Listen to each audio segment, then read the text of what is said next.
அருள்மிகு நடுக்காட்டு இசக்கியம்மன் கோயில் மகா கும்பாபிஷேக விழா. அனைவரும் வருக, அம்மன் அருள் பெருக.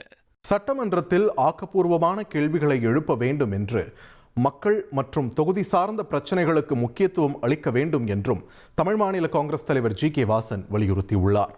சட்டமன்றத்தில் ஏனோ தானோ என்று கேள்விகள் கேட்காமல் ஆக்கப்பூர்வமான முறையிலே கேள்வி கேட்பதையே வாக்காளர்கள் மக்கள் விரும்புகிறார்கள் என்பதை நான் தெரிவிக்க விரும்புகிறேன்.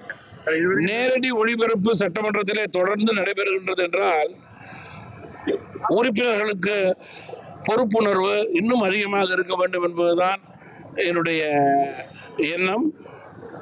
ஒவ்வொரு நிமிடத்தையும் மக்கள் பிரதிநிதிகளுடைய செயல்பாடுகளை கவனித்துக் கொண்டிருக்கிறார்கள் என்பதை உணர்ந்து சட்டமன்ற உறுப்பினர்கள் செயல்பட வேண்டும். குறிப்பாக அவருடைய பேச்சுக்கள் எல்லாம் மக்கள் சார்ந்த பேச்சாக, தங்களுடைய தொகுதி திட்டங்கள் சார்ந்த பேச்சாக இருக்க வேண்டுமே தவிர அரசியல் சார்ந்த ஏட்டிக்கு போட்டி பேச்சாகவோ வெறுப்பை காண்பிக்கும் பேச்சாகவோ இருக்கக்கூடாது. 100 நாட்கள் ஆட்சியில மக்களுடைய எண்ணங்களை பல விதத்திலே பிரதிபலித்திருக்கிறார்கள் என்பதிலே மாற்று கருத்து கிடையாது.